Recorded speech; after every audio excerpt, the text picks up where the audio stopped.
Kolegyne a milí kolegovia, v auguste vám náš investičný tím predstavil prvý investičný newsletter. Novinku, ktorá by vám mala pomôcť zorientovať sa vo svete investícií.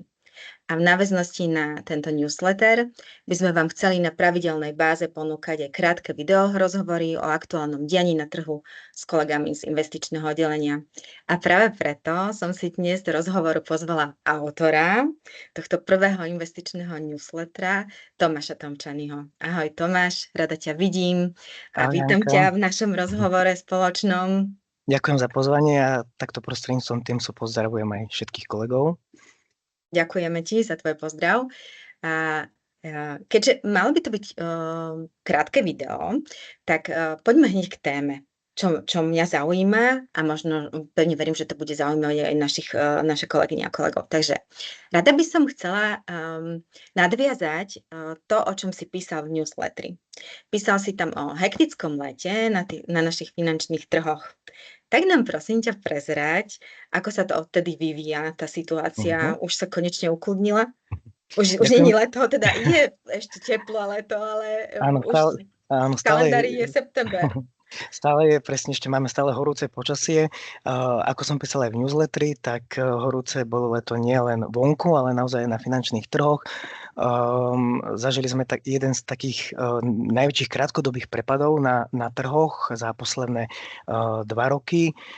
Ako som už spomínal, tak bolo to v newsletteri, tak bolo to vyvolané predovšetkým nejakými obavami z prichádzajúcej recesie, nejaké horšie firemné dáta z technologického sektoru. Avšak sa ukázalo, že tá situácia bola trošku, alebo tá reakcia investorov bola prehnaná a naozaj tá situácia sa výrazne v priebehu augusta ukludnila. A keď sa pozrieme aj na výkonnosti či už fondov alebo jednotlivých finančných indexov, tak naozaj mnohé z nich sa vrátili naspäť k tým svojim historickým maximám. Či tá situácia momentálne na trhoch vyzerá podobne, ako to bolo pred letom. Nachádzame sa naozaj niekde blízko tých maxim a situácia sa teda výrazne od augusta zastabilizovala. Akože je to veľmi zaujímavé, jak sa to hýbe, raz je to hore, raz je to dole, že asi treba byť naozaj taký pokojný a nepodliehať takému hneď rýchlemu reagovaniu. A mňa ešte teda zaujíma, že reagovali ste vy ako investiční manažéri na tú vzniknutú situáciu nejakými zmenami v investičnom nastavení našich fondov? Že keď si hovoril, že byť tak pokojí. Presne ako si povedala, určite treba zachovať takéto situácii chladnú hlavu. My sme dokonca videli, že počas tých najväčších poklesov sme zaznamenali nejaké prestupy klientov práve z tých akciových fondov do tých dlhopisových, čiže naozaj niektorí sa možno toho trochu zľakli. Ako si povedala, treba určite zachovať chladnú hlavu a tentokrát to bola teda naozaj, aspoň krátkodobo sa to javí ako príležitosť na prikúpenie a my sme teda reagovali trošku na túto situáciu, keďže predsa len zrástla nejaká tá pravdepodobnosť toho, že môže prísť nejaká recesia a zároveň tie trhy sú na tých maximách a vrátili sa naspäť naspäť k tým maximám, tak sme trošku znížili to riziko v našich portfóliách, trošku sme možno, že odpredali z akcií, prikúpili sme práve z takých tých bezpečných dlhopisoch, ale v zásade sa tie stratégie nezmenili stále. Veríme akciám, tie sú zastúpené vo väčšej miere predovšetkým tých rastových indexových fondoch, čiže to nastavenie sme len mierne upravili, ale naozaj stále ako z toho dlhodobého pohľadu ostávame, ten náš názor je naďalej pozitívny. Čiže malé mierne zmeny, ale naďalej ostávame prevažne zainvestovaní v akciách. Rozumiem. Čiže je tam nejaké to poučenie pri investovaní pre nás? Určite je, už si ho tak trošku teda načrtla, že naozaj netreba podliehať tej panike a obzvlášť keď máme náš investičný horizont dlhodobý, čo v prípade penzií naozaj platí, že tam je ten investičný horizont dlhodobý, tak práve sa javia takéto poklesy ako nejaká príležitosť. Môžeme si za lacnejšie prikúpiť tú dôchodkovú jednotku a tie trhy majú v čase naozaj tendenciu sa z tých strát otriasť a vrátiť sa k tým maximám, ako sme to videli vlastne aj teraz v auguste. Čiže to je také hlavné ponaučenie, naozaj držať sa tých predvolených dlhodobých investičných stratégií.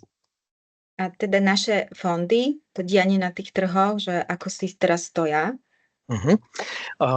Aj napriek teda tým poklesom a naspäť teda návrat k tým maximám sa výrazne pozitívne teda prejavil na výkonnosti našich fondov. Naozaj myslím, že tohto roku sa môžeme naozaj pochváliť s výkonnosťami fondov. Najlepšie výkonnosti majú samozrejme tie fondy, ktoré sú predovšetkým zainvestované v akciách. To sú rôzne Mhm. akciové indexové fondy. Keď sa pozrieme možno trošku bližšie, tak ku koncu augustu v druhom pilieri je náš indexový fond s výkonnosťou 15,5%, vlastne najvýkonnejším Mhm. fondom vôbec v druhom pilieri a nezaostáva ani náš ďalší akciový index, fond s názvom Rešpekt, ktorý sa teda viac trošku zameriava na tie dlhodobo udržateľné investície z pohľadu aj životného prostredia.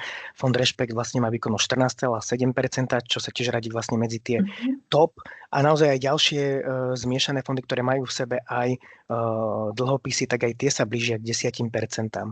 Čo sa týka tretieho piliera, tak tam takisto v indexovom fonde s výkonnosťou 12,5% je náš fond druhý najlepší. Predbehli sme Uniku, Tatru, čiže aj tam je tá výkonnosť vynikajúca a môžem uvieť ako ďalší aj rastový fond, ktorý má tiež výkonnosť cez 10%. Čiže naozaj tá výkonnosť vzhľadom na to, že od začiatku roka máme iba 8 mesiacov a väčšina našich fondov sa nachádza nad 10% svojou výkonnosťou, je naozaj úctihodných a myslím, že sa máme teda čím pochváliť klientom Čiže, aj kolegom.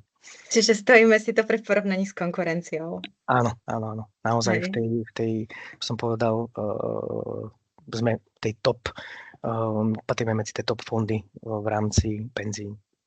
A ako nesledujem si bežne na druhom a treťom pilieri, ako sa mi tam zhodnotujú, lebo ja vám verím, že Ďakujem. to bude naozaj to najlepšie, čo môže byť. A keďže sme hovorili, že mal by to byť krátky rozhovor, tak pomaličky sa blížime ku koncu rozhovoru. Prezrieť nám ešte, že aký teda máte výhľad do toho konca roka. Blíži sa už nezadržiteľne ten koniec roka. A tá Presne to. výkonnosť teda hovorí, že je veľmi dobrá, vynikajúca a môžeme očakávať, že ešte pôjde vyššie? Naozaj máme za sebou teda úctihodné čísla. Čo sa týka toho nášho výhľadu pre jeseň, tak ono historicky sa vždycky ukazuje, že pred americkými prezidentskými voľbami Áno, to si vždycky písal. tie trhy sú naozaj rozkolísané a predpokladám, že tá jeseň ešte bude určite zaujímavá z tohto pohľadu. Určite to nepôjde len tým jedným smerom a očakávame aj nejaké možno pohyby smerom dole, ale vždycky okolo tých prezidentských volieb, keď už je po nich v novembri, tak tá situácia sa zvykne výrazne ukludniť a pokiaľ naozaj Mhm. nebudú prichádzať nejaké horšie makroekonomické dáta, nejaké obavy z recesie, čo v základnom scenári ani my nepredpokladáme, tak predpokladáme, že tá situácia sa potom zastabilizuje, ukludní a trhy by potom mohli byť naozaj kľudnejšie a mohli byť ďalej raz, ale určite nemôžeme predpokladať už takú výkonnosť, akú sme dosiahli napríklad minulý rok, alebo teda v tých prvých 8 mesiacoch je to naozaj nadštandardne vysoká, čiže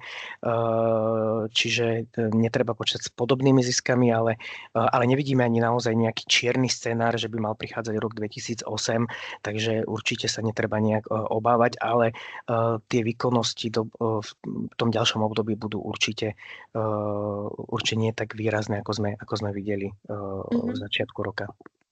Čiže oplatí sa nám pravidelne si odkladať peniaze a sporiť, lebo sa to potom vyrovná, hej? Že Určite áno. nemá teraz zmysel, že si presúvať zase do tých menej rizikových a zostať v tom. Nie, tú situáciu naozaj nevidíme tak, že by sme museli takto panicky prestupovať medzi tými fondami a treba sa držať tých predvolených investičných Mhm. stratégií. Super, ďakujem ti veľmi pekne, Tomáš, že si našiel čas na náš krátky rozhovor a ja verím, že sme poskytli informácie, ktoré zaujímajú našich kolegov a kolegyne v súvislosti so starostlivosťou o našich klientov a obchodných partnerov. A ak by ste mali akékoľvek dodatočné otázky k tomuto, čo práve teraz Tomáš nám povedal, tak kľudne ho môžete priamo kontaktovať. No a na čo sa môžete tešiť v nasledujúcom najbližšom videu, tak pozrieme sa na to, do čoho konkrétne investujeme v našich fondoch. Takže ešte raz, Tomáš, ďakujem ti veľmi pekne a vám všetkým prajeme s Tomášom krásne zvyšné letné dni. Ďakujem, Janka, za pozvanie a ešte užite si tieto posledné horúce dni a príjemnú jeseň prajem všetkým kolegom. Aj Ďakujem. tebe ďakujeme. Ahojte. Ahoj.